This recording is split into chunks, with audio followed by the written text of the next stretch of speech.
Welcome, friends. My name is St. Godric, and today I am talking about what goes into my thought process when I yes or no vote in a Circle of Knights meetings.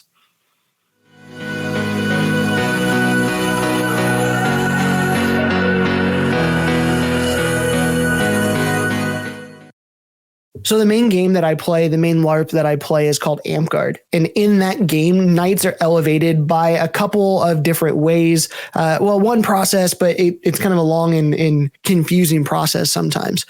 This current knights called the Circle of Knights get to vote on a person if they think that person is knightly.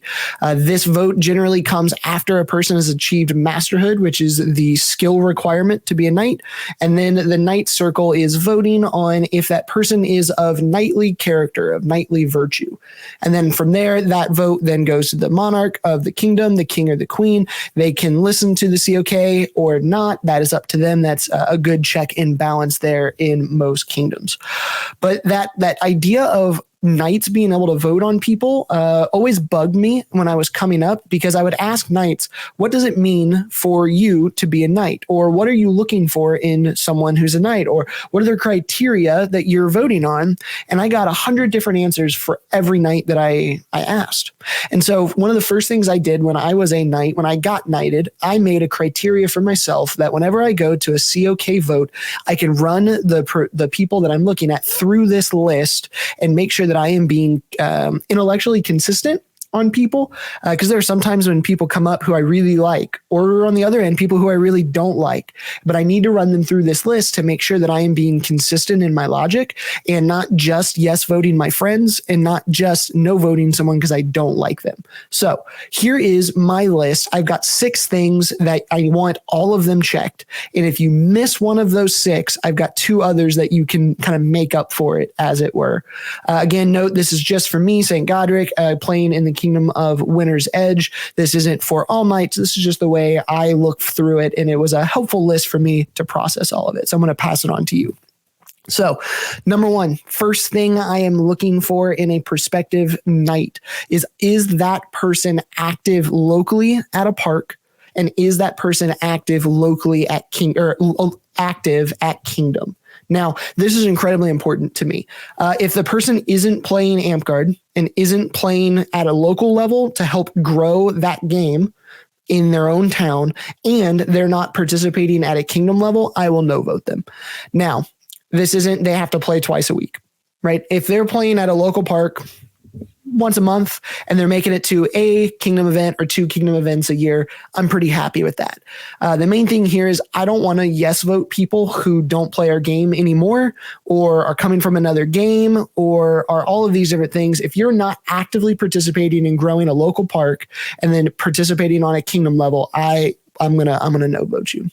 Number 2, this is probably the biggest one for me. I should have moved it to number 1, but can I leave a new player with this person? And do I expect that new player will have a good enough time that they want to come back?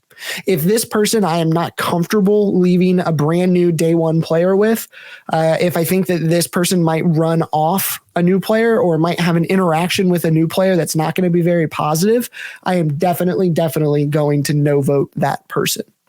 Number 3, if I could take this person and have 10 of them, would the game be better?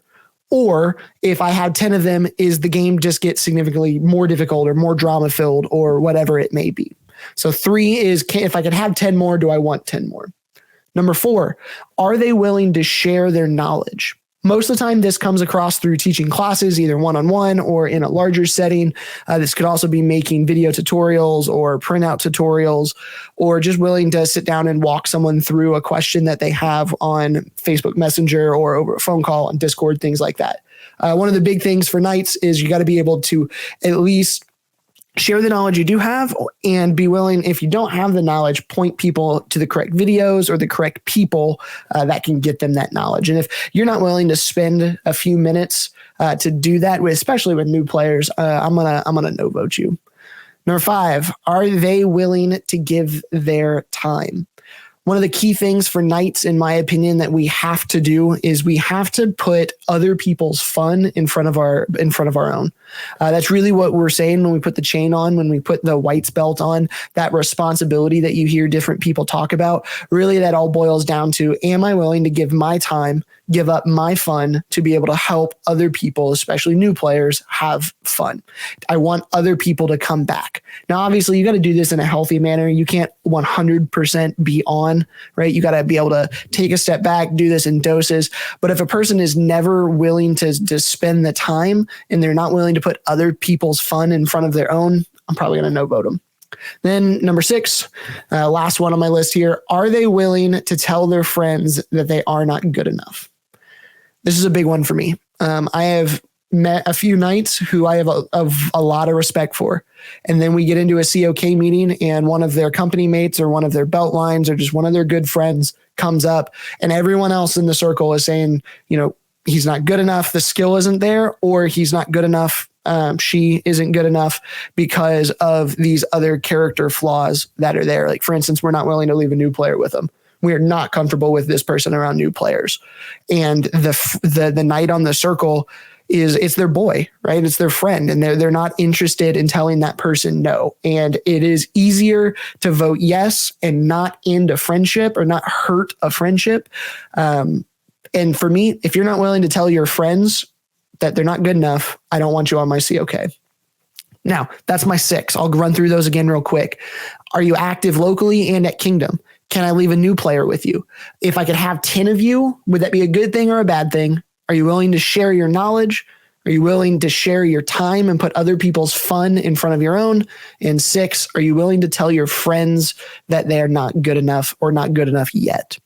If any of those fall off for me, you can make up for it by, I have kind of a 7 and an 8. These aren't really as important, but like, for instance, are you not active locally or at Kingdom?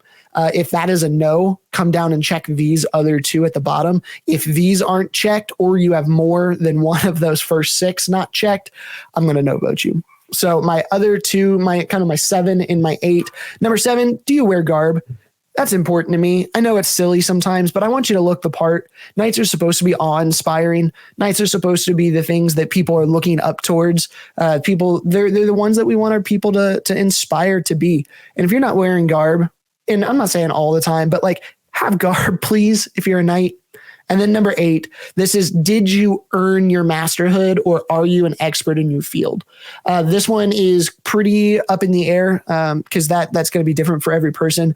But if someone just gave you your masterhood and I didn't feel like you earned it, or I didn't feel like that your skill isn't at the level where I want it to be, this isn't going to be one of my main top tier qualifiers, but it is something I do take into account. So if you are a knight and you are watching this, what goes into your list that didn't make my list?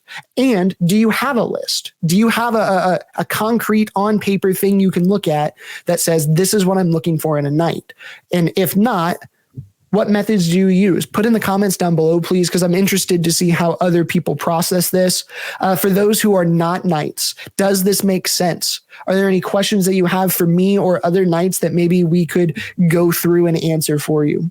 I hope this was helpful for you all. My name is Saint Godric. I am a knight out of the Kingdom of Winter's Edge. And here was my list of what I look for when it comes to if I'm going to yes vote or no vote someone for their Circle of Knights vote in the game of Amtgard. See you next time.